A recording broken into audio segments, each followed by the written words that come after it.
Welcome to the Low Carb Conferences podcast. I'm your host, Dr. Jeff Gerber, and today our special guest is Thomas DeLauer, and he'll be speaking at our conference in February. Thomas is one of our triple threat presenters, having a passion for fitness, nutrition, and science. So how's it going today, Thomas? It's going great, man. I definitely have no complaints. Well, thanks for being here. I know we've been struggling to find time between your busy schedule and your little kids running around and taking care of them. No, it's awesome, man. I'm glad we could carve it out, and I'm glad that we glad we can make it happen. Well, we were talking before this started about finding some balance in life, and maybe we'll touch on that as well. So, Definitely. Yeah, a little more about Thomas. Thomas is a nutritionist and an expert in diet, cognitive nutrition, and also performance. Thomas brings a wealth of knowledge to the table, along with a remarkable research team that backs everything he produces with science and evidence. Thomas is a successful athlete and businessman who was tipping the scale at 300 pounds earlier in life. It was through his 100-pound weight loss transformation that he was able to tap into how he could help others. Tom is also a speaker and has a huge following on YouTube and social media, where he delivers production quality and easy to understand segments on many interesting topics. So Thomas, if you can provide us with some more background and tell us about your personal and professional interests. Yeah, a little bit more on my background. I was an executive recruiter in the beginning of my career, commission only job, where I was, in the healthcare industry. So predominantly working long-term acute care hospital setting. So I kind of learned the administrative side of the healthcare system at a pretty young age. And then switched over into physician recruiting. And that's kind of where some of my passion ended up lying. I really enjoyed talking to doctors. I really enjoyed giving them good opportunities and helping them move up the ladder. And, a lot of my specialty was moving with physician administrators. So moving people out of, physician roles into administrative roles, hospital, long-term acute care, and also just standard acute care CEOs that were physicians, because I could kind of bridge that gap. So early in my career, I really understood kind of what was wrong with some of our medical system. And I don't mean that in a cheeky kind of way. I mean, like what's going on here? Like I see these, like, not necessarily flaws, but I understood how the system worked and where patients might not be getting exactly what they need. And this, ironically, is at a point when I'm on the verge of becoming diabetic. I'm pre-diabetic. I'm 300 pounds. And I get recruited into another role running an ancillary lab services company. And my job becomes really understanding the fee-for-service model and that side of the medical system, and understanding, we were predominantly working with like salivary cortisol testing and ZRT labs and some of that stuff. So what I really learned through that was, wow, I get to speak with physicians and help them understand some of these other sides of biochemistry that they may not understand as far as like a lab testing side of things goes. So that's where my background came from. It was all sort of self-learned through my career. My education was in psychology. So then I went through my own transformation and took a sabbatical after my company liquidated, took a little break, and then I shared some of my story on social media. I'm really abbreviating, and it was kind of at the right time when social media was really at this inflection point. So I shared my story and it kind of blew up. Realized that what I was good at was articulating subject matter in a way that would get people excited. And I kind of stuck with that. And then on the personal side, I've been with my wife since high school. So I've never been with another woman. So I don't know what it's like other than my wife, and have two wonderful kids, a 5-year-old and a 2-year-old. We have 3 dogs, 2 horses. We've got a busy little life. Yeah, well, great, Thomas. Well, you had mentioned the balance of work, family, and play. And how do you manage that? I don't. I could say that I manage it, but in reality, every day sometimes is a little bit of a curveball, because you can have a plan as much as you want to have a plan, but kids have a unique way of throwing a wrench in just about every plan that you have.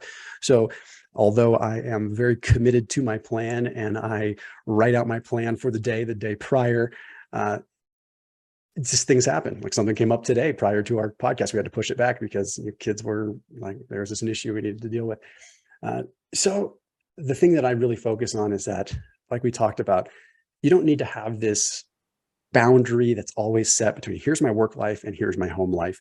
I suppose it depends on your career, but doing what I do, I really enjoy what I do. there really are no thick, bold lines between what I do for fun, what I do for hobby, and what I do for work. I mean, or even family. It's all encompassing. And I feel like that, in my opinion, is sort of the trick to having long-term success and sustainability, because I don't feel like I'm living a double life. And a lot of what we've kind of taken on as society is living a double life. You have your work life and you have your home life. And I don't think that's healthy. I don't think that's really good for the long term. So managing it is one thing. Strategy is another, I suppose. Yeah. Well, I like to say that you enjoy everything that you do. So at the end of the day, that's the important part, especially as a business owner, because there really is a blur. There's no separation between all of them. So enjoying life, my kids are grown and out of the house now, but I certainly feel for you, and it's a joy and pleasure to raise a family.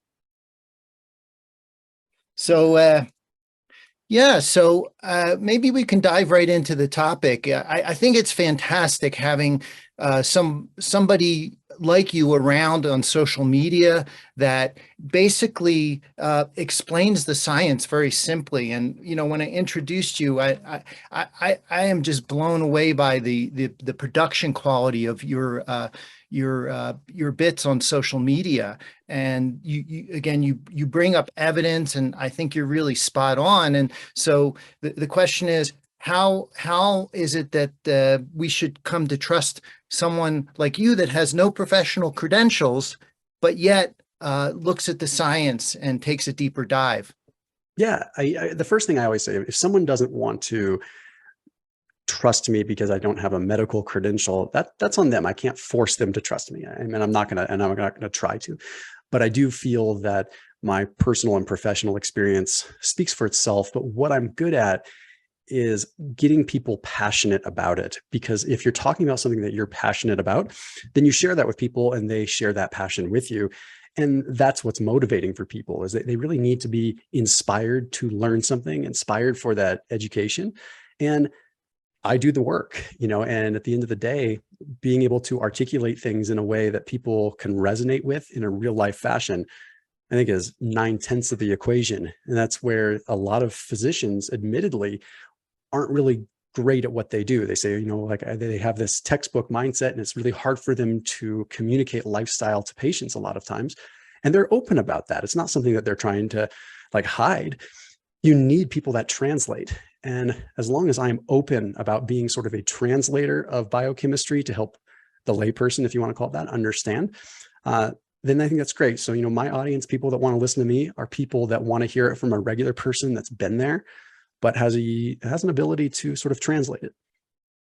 Sure. Well, I think looking at the literature and taking a deeper dive is open to anybody that wants to learn more and expand their horizons and help others. And that's precisely why we've invited you to the conference. So again, at the conference, we have the general public and we have healthcare professionals. And the idea is that you're going to be giving a presentation that will be approved for educational credits for healthcare professionals. And again, it's a great honor, and we need more people like you that are very dynamic and make the presentation fun, because some of this stuff can be really boring. Definitely. Yeah. And another interesting aspect, my wife sent me an article about teasing out cranks and quacks. So researchers and doctors. And so, there's really a fine line, because, you can hang your hat on a particular hypothesis. And the thing is that it's interesting, but you need the evidence in humans to show that there's a benefit. Now, there's all kinds of evidence. There's mechanistic evidence, there's animal evidence. And so the idea is to present the information with as much evidence as you have. Do you agree with that? Absolutely agree. Yeah. That's where I think it's difficult, because anyone on social media, it's a blessing and a curse, because anyone can pull up a PubMed study and look at something, some obscure rodent model study, and draw whatever conclusion they want to draw and expose it as fact. But I think that you earn a lot more credibility if you explain, hey, this is exciting. Look at what we're potentially discovering, get people excited about the prospect of what could be, but be honest about it. You don't need to like take that and take it to the bank, and then reinforce with whatever larger scale observational human data we have. And the bottom line is that you can almost always find some study to support your argument if you really look hard enough, whether it's mechanistic or rodent. And I don't really have a problem with rodent model studies because I feel like, okay, hey, this is something that just excites people to learn, but I would never explain it as something that we take to the bank, all the way.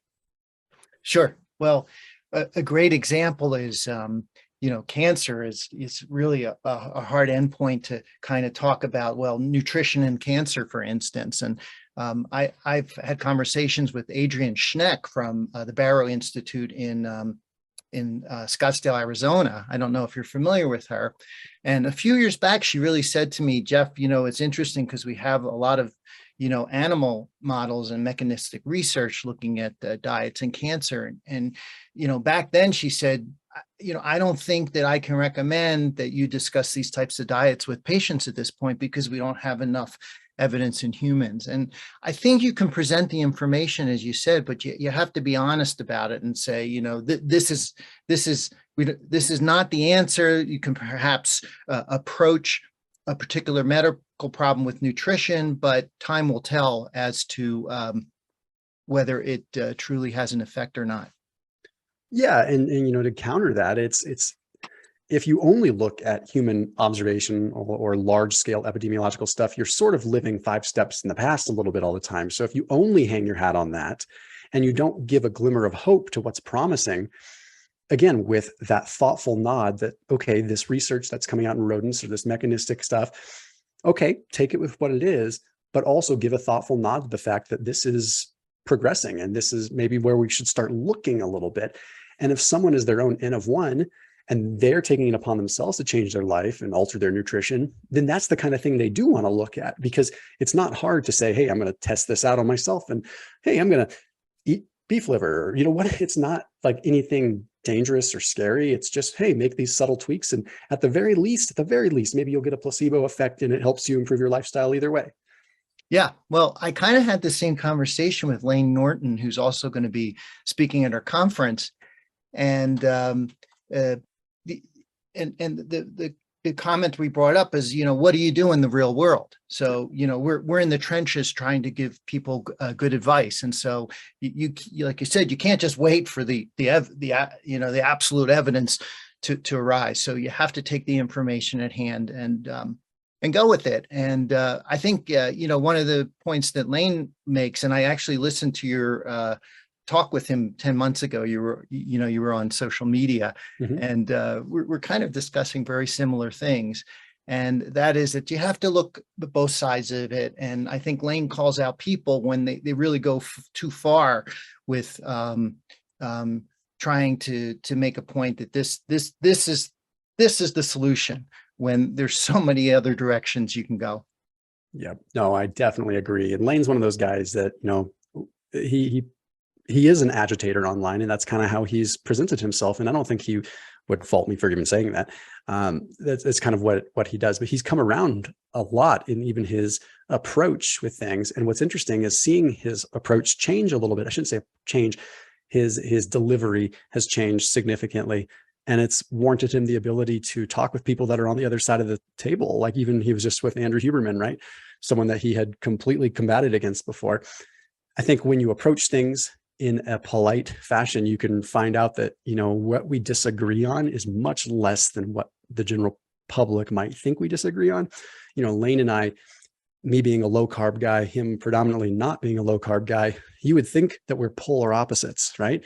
It's like when we actually look at the common denominators, we have a lot in common. We train the same way. Outside of our thought process on carbs versus not carbs, we really share a lot of the same thing. And I think that's the kind of look that people need to have. They need to stop and say, okay, these things that we disagree on are not necessarily fundamental, monumental things we disagree on. They are nuanced discussions, but sometimes in the eye of the viewer, they seem monumental. Like it's part of social media has put us in different camps. Like I feel as a low carb guy that I'm on a different planet than the high carb group. But over the years, I've come to realize that, well, we both agree on a deficit. We both agree on some certain things as far as benefits go. I don't necessarily subscribe 100% to a clear-cut calories in, calories out model. I think we're a complex, thermodynamic equation there, in an open thermodynamic system that has a lot at play. But at the end of the day, I still don't deny that that exists. And I guess my point is that this whole world of social media, like, unless you're going to an extreme and saying, hey, there's a rodent model study that says if you eat celery, it's going to cure cancer, so everyone needs to eat 6 stalks of celery a day, then most of us are on the same page. Yeah, so we all agree with that, and we all agree that social media wouldn't be fun unless there were two camps. Totally. Right. And actually scientific research is kind of that way. There's always two camps battling against each other. So social media perhaps mirrors it, but the idea is that we have to come together, and Lane actually agrees with you and myself that there are more common themes. And, as you know, and for our audience, we actually all got together, you, me, Lane, Brett Shear, and Paul Mason, and we're going to devote Friday morning to the topic of the conference, where is nutrition headed? And we're going to have a nice panel discussion at the end and kind of tease out these things and hopefully find some common themes, and of which there are probably many. Yeah, definitely. Yeah. So, Thomas, your topic is really going to get into nutrition and fitness. And I'm just wondering if you could maybe briefly talk about what directions we should be going in terms of the proper nutrition and different types of athletes, the elite athlete versus the beginner. Yeah, no, great.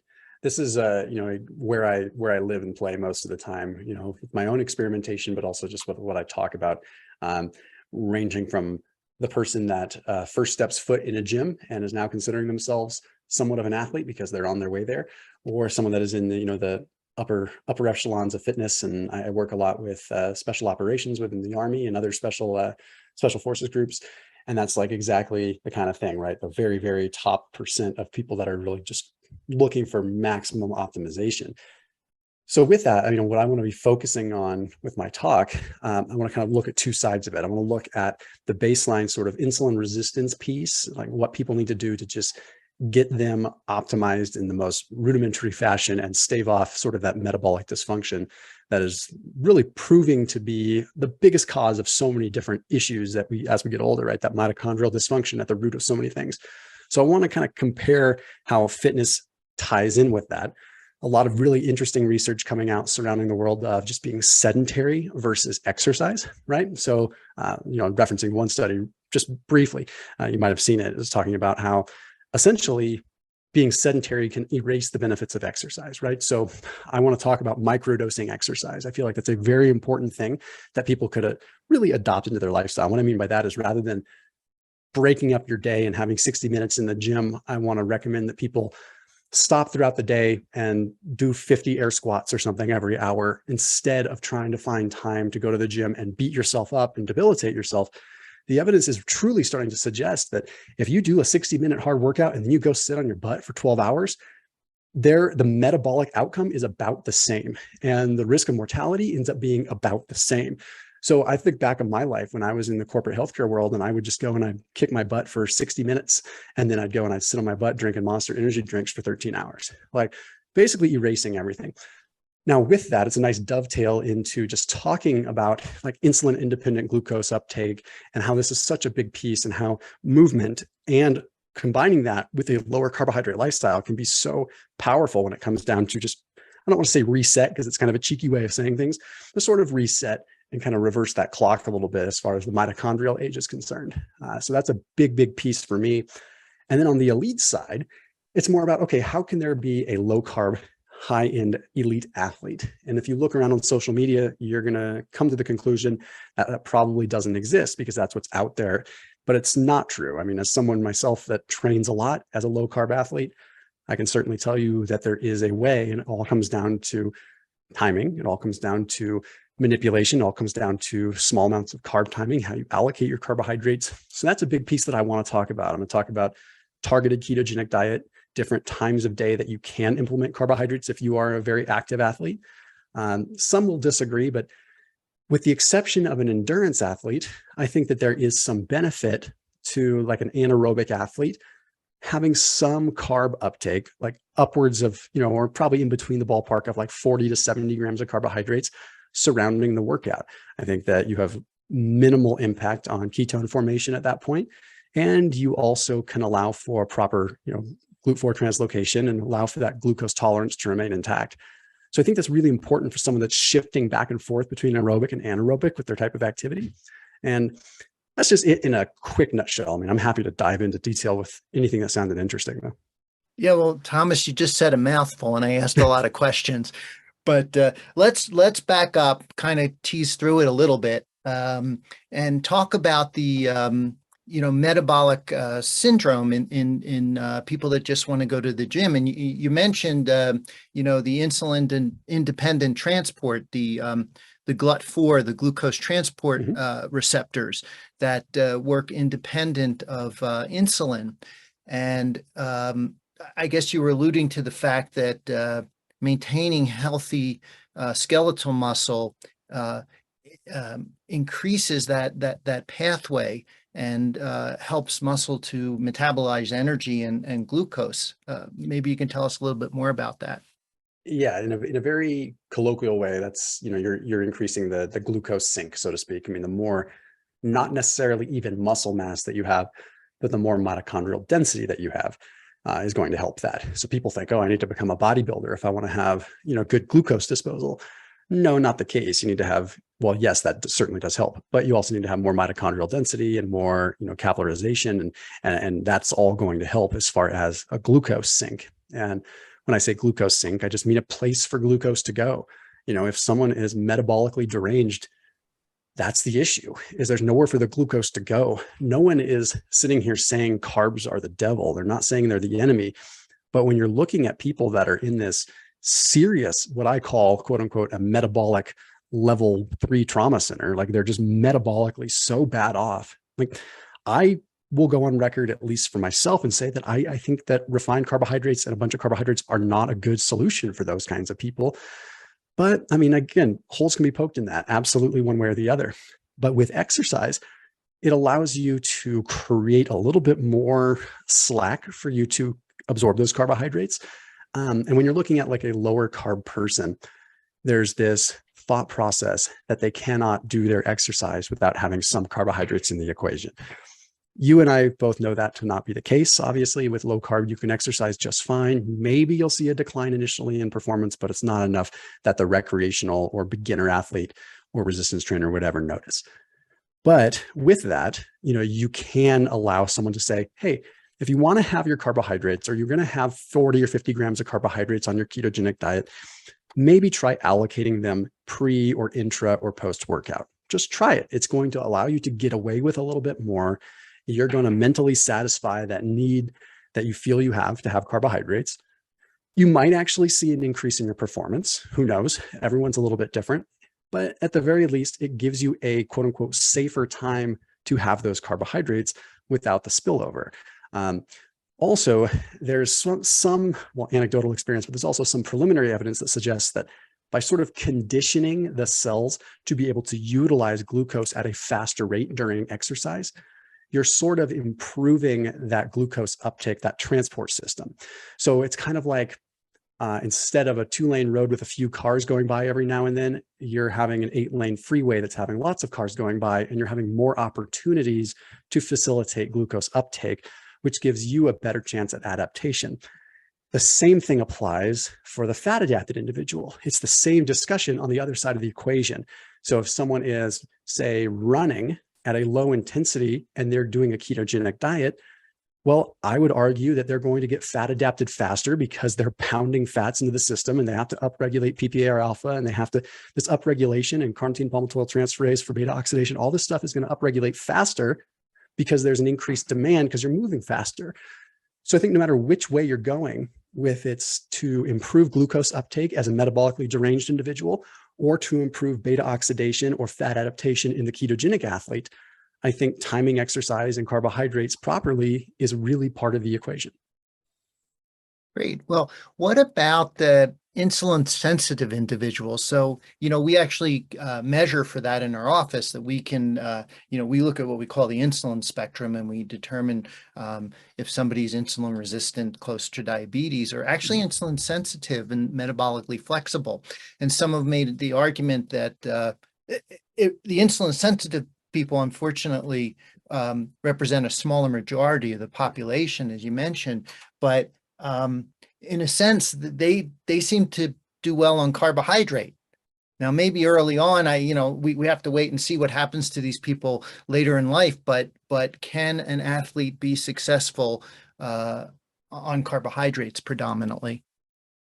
Absolutely. I mean, and look at the, a lot of the competitive athletes, I mean, are high carbohydrate diets. The issue we run into, and a slight digression here, but just because that is what most of them are doing doesn't mean that that's the best way. And I've, gone on record saying that before. I'm like, well, okay, just because there's an adaptation period that scares athletes away sometimes with doing a lower carb diet, they stay away from it because I understand they can't afford to take that little blip on the radar of a decline in performance while they adapt. So it's what they've been doing for the last 50, 60 years. So sure, we'll just keep the high carbohydrates going. And as long as you're active, you're probably going to be insulin sensitive. But that doesn't mean that you cannot perform well in the other side of the equation. So for an insulin sensitive individual, absolutely, they're going to thrive in a carbohydrate rich environment. And your body really does work in a sort of use it or lose it fashion. Like you're going to have better uptake of whatever your body is predominantly used to seeing.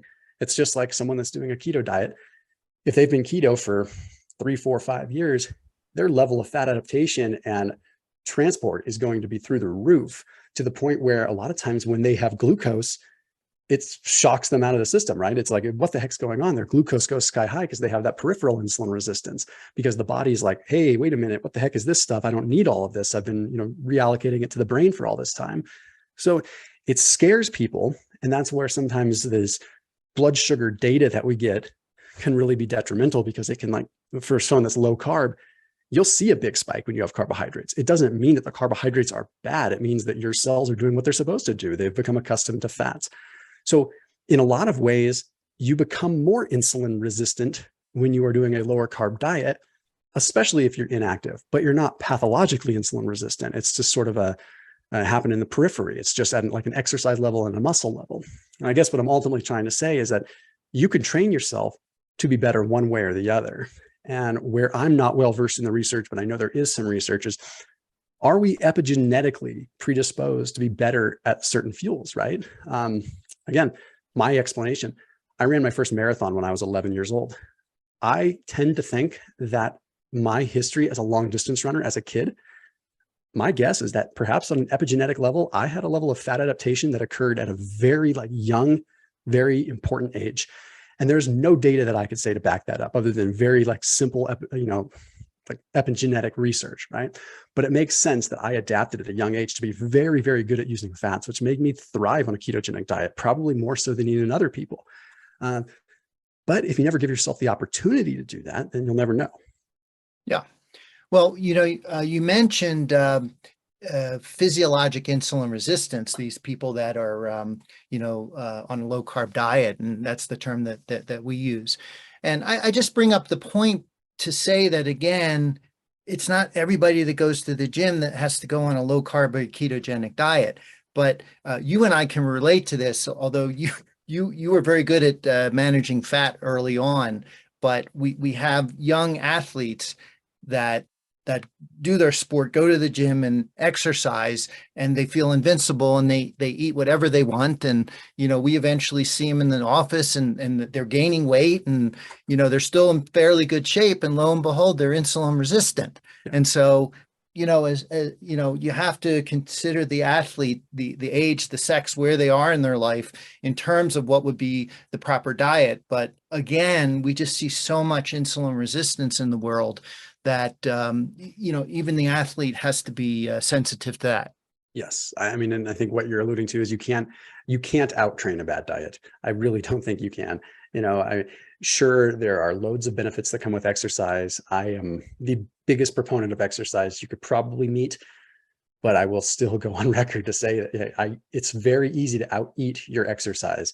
And we see it with the football coaches, right? You see, like I use that kind of analogy where it's like these guys that played football, high school, college, even professional, and there's a lot of them that are seriously metabolically dysfunctional, like now when they're in their 50s, 60s. And they were athletes, and maybe they're not as active now, but it didn't protect them into the future. Maybe it helped them a little bit, but if you're eating 500 grams of carbohydrates per day, and then all of a sudden you're no longer as active and you continue to eat like that, that's a serious problem. So I guess the curse of it is that if you're willing to eat 500 grams of carbohydrates per day as an athlete, you probably need to continue to train like that for the rest of your life. And I don't think that that's really possible as we age. You just can't train like you're in your 20s forever. I know some people would disagree, but there's a lot of changes that occur all the way down to sodium potassium pumps changing and losing, mass that way. It's just, that's a big thing to try to bite off, to say, I'm going to commit to eating this many carbs forever because I'm an athlete now. I think if you could adapt yourself a little bit sooner in life to be flexible, and that's what I'm all about, is being metabolically flexible to use both fuels, then I think you're setting yourself up for success long term. Yeah. So you mentioned that you don't exercise, so you eat less and exercise more. This balancing the energy equation. What about exercise and driving appetite, and how do you balance that in someone who's trying to lose weight?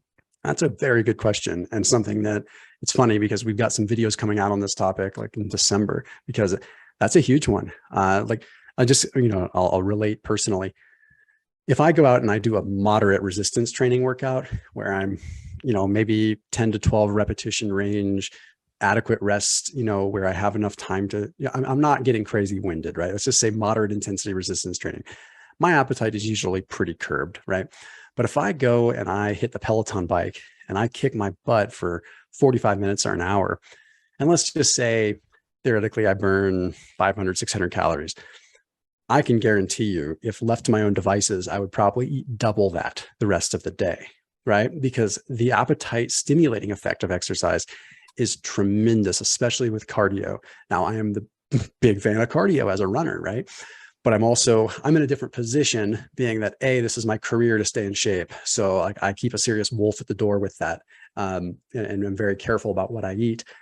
But it's very easy for a beginner to start exercise and then ramps up all these hunger signals, and leptin ghrelin ratios do get thrown off, not necessarily in a bad way, but they do. And it can make it very easy for someone to overeat.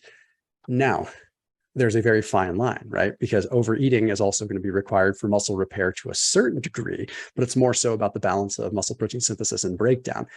But that's a nuanced discussion. And for someone that's a beginner that's just trying to stave off insulin resistance, if they start eating 500, 600, 700 more calories per day and they're not really aware of it, just because they burned 200 calories on the elliptical that morning, that overfeeding in general is going to be terrible for insulin resistance, whether it's fats or carbohydrates. So it's a tough one. It's like, how do you balance that? How do you improve that? Are there techniques that you can use? I'm a big proponent of very, very high protein personally. As an athlete that's more ketogenic athlete, I am much more on a 1-to-1 ratio of fat to protein compared to a lot of the 2-to-1 fat to protein ratio that you see in like a, more general sense, or a 3-to-1 in the therapeutic sense. Which catches me some flack with the lower carb community because it's pretty high protein. But again, if you're active, you need to satiate yourself somehow, because if I'm left to my own devices, I'll end up eating, way too much fat. It's just way too easy for me to do it. And even though we are an open thermodynamic system that is flexible and changes and we can't always predict, if you're eating 5,000 calories of fat, you're going to have a problem. Yeah, well, we're in the same camp where we think that you really have to ramp up the protein and cut back on the fat long term, because at the end of the day, fat is caloric dense, and I do believe that the calorie factor has to be in the equation, and protein can be very satiating as well. And also, I agree for myself that cardio does drive my appetite. So over the past 3 years, I was, again, locked down like everyone else was. And all I did was run, and I got fat and I got hungry. And I wasn't at the gym, and you know, the last year my resolution was to get back to the gym, and I actually noticed that I started eating less, started eating more protein, and I started to trim out and build muscle. So again, you know, perhaps endurance doesn't give you um, the mitochondrial build that you would expect. This is really diving into it, whereas Yeah. you get a mitochondrial boost with resistance training. Yes, that's a great discussion that can get very nuanced, because I've done a video on this where the balance is building muscle that develops this mitochondrial efficiency, but coupling that with just the right amount of cardio to improve mitochondrial density, right? So there's that balance there where it's aerobic conditioning is very good for the mitochondria, but there's a very fine line between when it's too far and when you start breaking down the sheer mass that contains that mitochondria in the first place. So it's a balance of what I have found is prioritize my resistance training, but definitely supplement enough cardiovascular to make that muscle metabolically active and trigger more angiogenesis and have more blood flow and delivery, nutrient delivery. And that's really that balance. And I do think it's very independent on the person. I think it depends on their conditioning growing up. Were you an endurance athlete? Are you accustomed to it? You know, again, for me, being someone that's run so much before, I can run and not really break down tissue, but I'm also really good at running and staying in that zone 2 range when I run.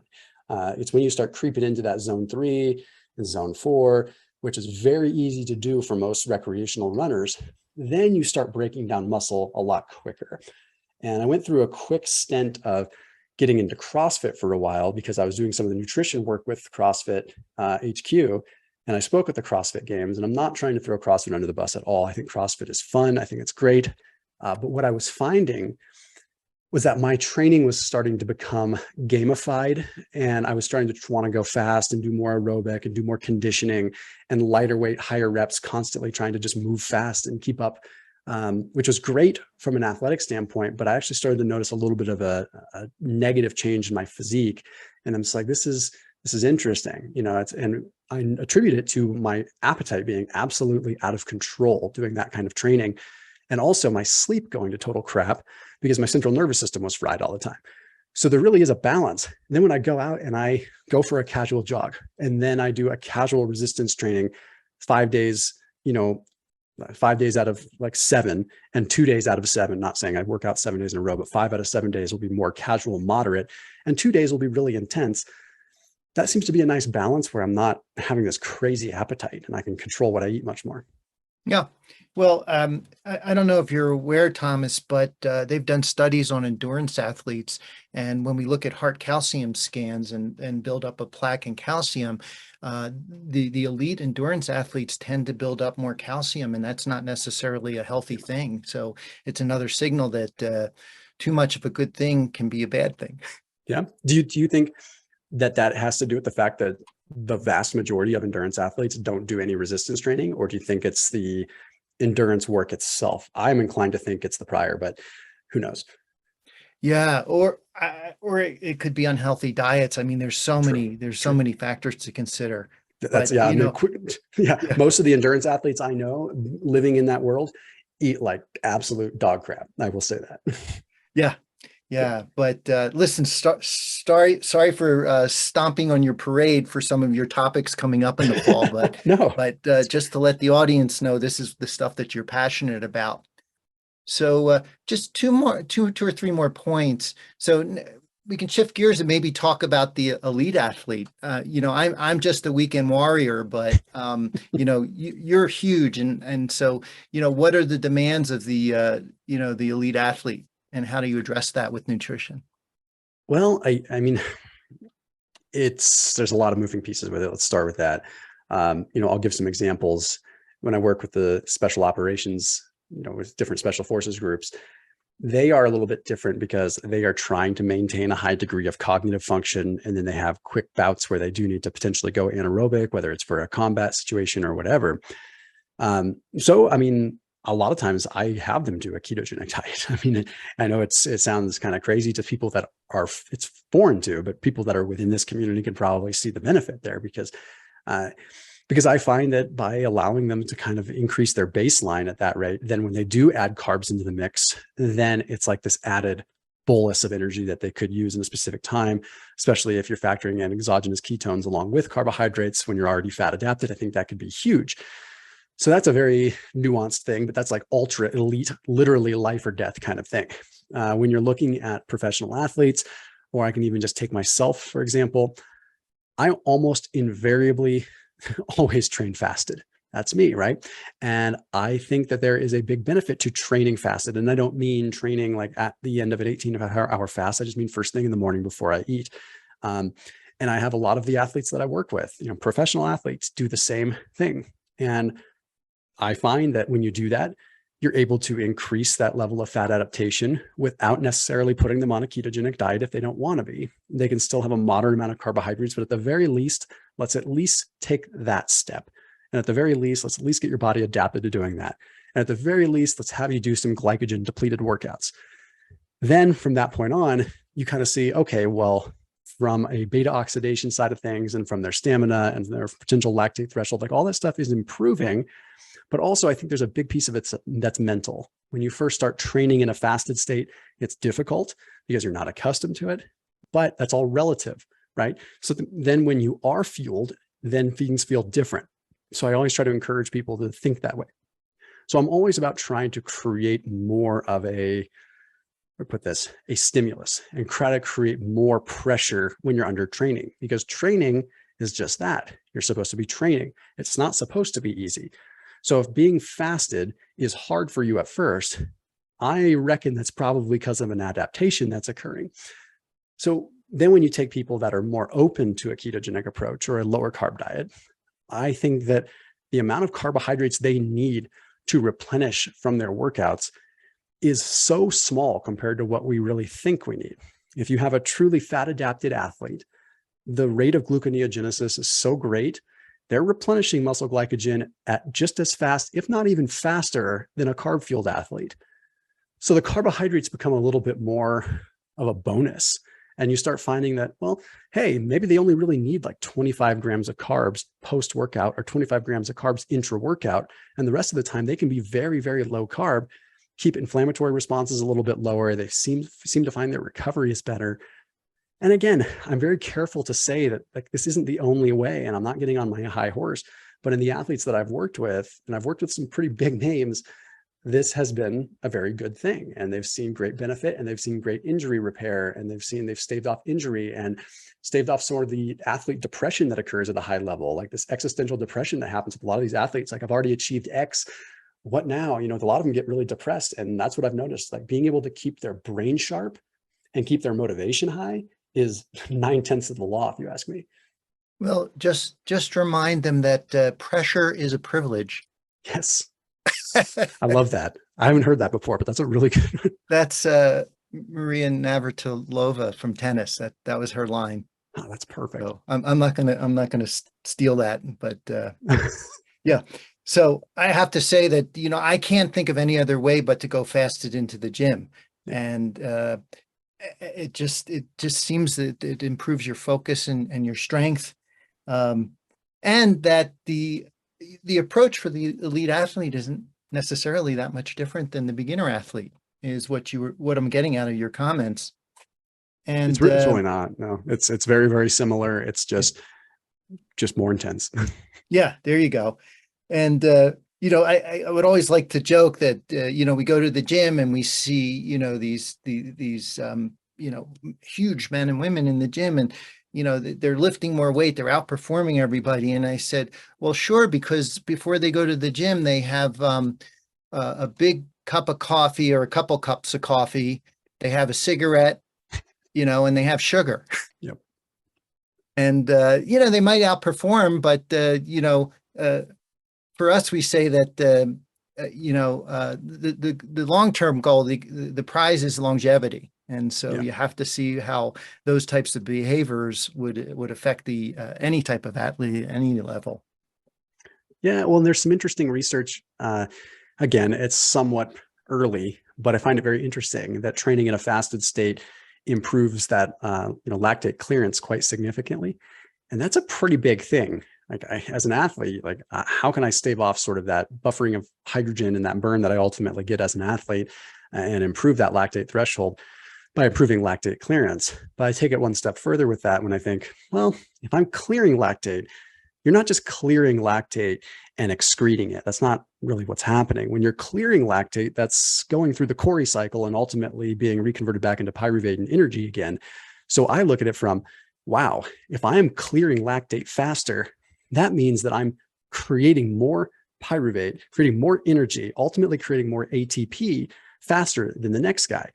That is really, really fascinating to me.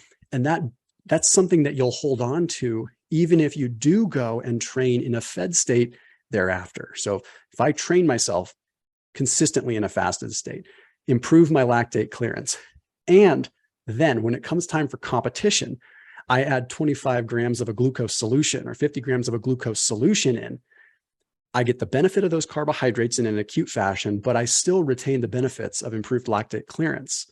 So I just got the best of both worlds. That is why I really encourage athletes to train like 7 times out of 10, 75% of the time in a fasted state, but occasionally train with some carbs in your system so you still maintain some ability of glucose uptake under load. Because then when it comes down to competition, if you do want to train in a fed state, you'll be able to capitalize on both ends. Well, that makes a lot of sense, Thomas. So another thing that I kind of changed my ways in the past year, and I had done a lot of research on exercise supplements, and I'm not talking about getting jacked on steroids, but do you think that exercise supplements play a role? And I can tell you about what I've been experimenting with. I'll tell you, by and large, depending on the supplement, right? Like, protein powders, I put in a different category. I put those more of a food, even though they're a supplement. Like I still consider them more of a food for all intents and purposes. Creatine, like undeniable research, right? I mean, simple, cheap creatine monohydrate. As far as an ergogenic aid is concerned, caffeine and creatine are probably the most densely researched and, dare I say, proven. I don't say proven often, but I think it's pretty safe to say proven as really solid ergogenic aids. That's a good one. So caffeine, creatine. And now the increasing research on taurine is really interesting as an antioxidant, like really, really powerful. They're finding that when they do muscle biopsies of like post-resistance training or post any kind of exhaustive training, there's significantly increased levels of taurine in the muscle, demonstrating that taurine is increased to the muscle level as an antioxidant. And it's one of those things that you can supplement taurine in a very cheap way, 1 to 3 grams per day. I feel cheesy even saying this, but 1 to 3 grams per day can see like up to a 15% improvement in recovery, which is pretty significant. And so I'm pretty high on the taurine stuff right now. And I've personally noticed a pretty big difference by taking just 1 gram post-workout. Interesting. I have a patient that just came in this week that started taurine, so I'm going to have to read a little bit more about that. And I had to shut the blinds here because the suns are light here for the camera. Yeah. So what I've researched is creatine and also nitric oxide. Is that something that you condone? Yes, I'm a big fan of NO2, especially, no matter how you're getting it, right? Whether you're getting it from food sources, which is pretty minimal, or you're getting it from arginine, which is hard to really synthesize properly, citrulline malate, straight up, nitric oxide products, stuff like that, as long as they don't have a bunch of just artificial garbage in them. Yeah, huge fan of that. And interesting evidence kind of in the world of NO2, just with various things too, just again, angiogenesis. So helping kind of deliver more blood and ultimately form new vessels. Like it's very, very solid for that. I just read some interesting stuff just as far as brain function with nitric oxide as well. So I think there's a lot of benefits outside of just resistance training and training in general.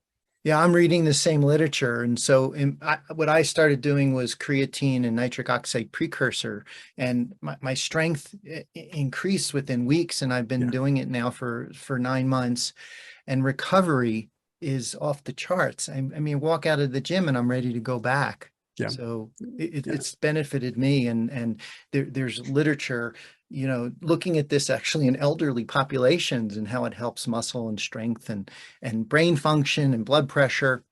So good. Thanks for commenting on that. Definitely. Yeah. And this is great. You have me so engaged, Thomas. Like, I think we could go on all day, but I just have two more points. I had mentioned that perhaps you want to touch on male hormones at the conference, because we have Jamie Seaman, who's an OBGYN, and she's going to be covering the female hormone aspect. So I thought maybe you could bring a little bit of that into your presentation. Yeah, no, I'm happy to. It's an area that I think I can speak to, especially from a performance side, and I think from a longevity perspective, or at least vitality, I should say, like maintaining that energetic feeling as you get older. I can't speak to, lifespan or anything, but there's some interesting, there's also a lot of misnomers that I want to address with like testosterone. Like, can you build muscle without testosterone or with low testosterone? And the short answer to that is yes. There's a lot of, to certain degrees, it comes down to androgen receptor density, comes down to testosterone estrogen ratio. I think a lot of times men are very imbalanced in their testosterone to estrogen ratio. I think they have a lot of, the wrong kind of 1,7-H or 1,7 estradiol, excuse me. So hydroxyestradiol, which is like the bad metabolite. And there's some ways that you can combat that, even with high amounts of fiber in your diet, which is interesting because there's something called the estrobolome, which helps metabolize estrogen. And when you metabolize estrogen, you decrease the aromatization of testosterone. So you free up more of that testosterone. I also think the testosterone to cortisol ratio is quite important, which is something that I think all men should be looking at. It's something that, like him or hate him, Paul Saladino talks about quite a bit. Is, a lot of these indigenous tribes, like as they started to kind of understand what was making them feel certain ways, and they had access to laboratory testing and understand what the stuff is, they've even told him, like, this is something that we pay attention to, is our testosterone to cortisol ratio. Not that they go out and test it all the time, but essentially they look at the relationship between their stress and their sex drive and things like that. And I think that's something we need to be paying attention to as well. We all know we're stressed as a society. What can we do to mitigate that? What can we do nutritionally to mitigate that? What can we do to improve that testosterone to estrogen, testosterone to cortisol ratio? Also, like Dom D'Agostino is a huge fan. When I brought him on the channel, we were talking about DHEA. He is such a big proponent of DHEA, and he got me on the DHEA train. And I'll take just 10 milligrams of DHEA per day. And what that did to my testosterone level, I went from a relatively low testosterone, around 400-ish, but never had an issue, was never symptomatic. But when I started taking 10 milligrams of DHEA, that went up to 650. And that's pretty impressive. That's a pretty decent bump for 10 milligrams of dihydroepiandrosterone. So I definitely want to talk about the benefits of DHEA, and that also applies for women too, but I won't tread on Jamie's turf there. Yeah, there you go. Well, apparently everybody's testosterone, we're seeing a drop in testosterone in the population. And so maybe we should just, give everybody shots of testosterone. So, what the heck is going on? Yeah, I mean, I think there's a lot of moving pieces there. I think, to coin some of, I had Dr. Ben House. Are you familiar with Dr. House? Yes. He's a little bit of a crap disturber as well, but he's also got some interesting points. And one of the areas where he is very well versed is the world of testosterone. He's very, very well versed in that.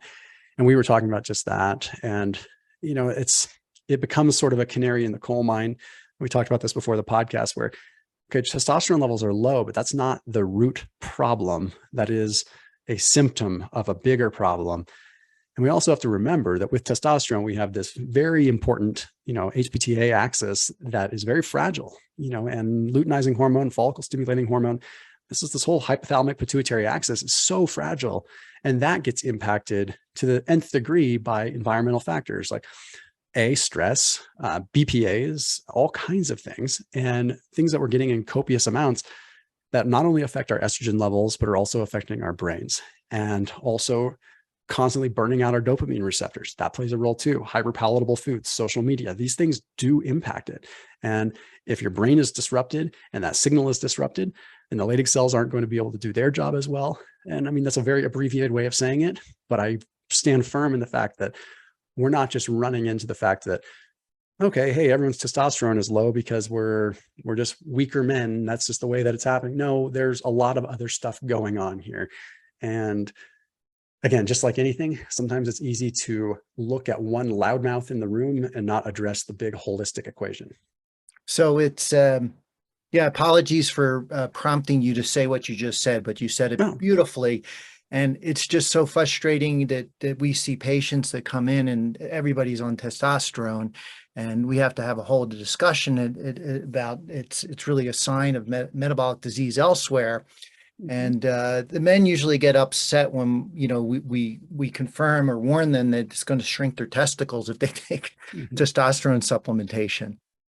and it's just a long-term commitment. And that's what I always tell people. I mean, as someone that, I'm, a heavily muscled dude. I'm not as big as people think I am. I'm only 180 pounds, but obviously I catch a lot of stuff. People obviously accuse me of that all the time. And it doesn't offend me. In fact, it's a compliment, but I explain to people that like, here's why I don't, honestly. And it's, when I say accused, people don't just say like, I'm just shooting up steroids in the bathroom. They just say, oh, you've got to be on testosterone replacement. Look at the muscle that you carry. I'm like, well, actually my testosterone level is quite low, not super low, but moderately low.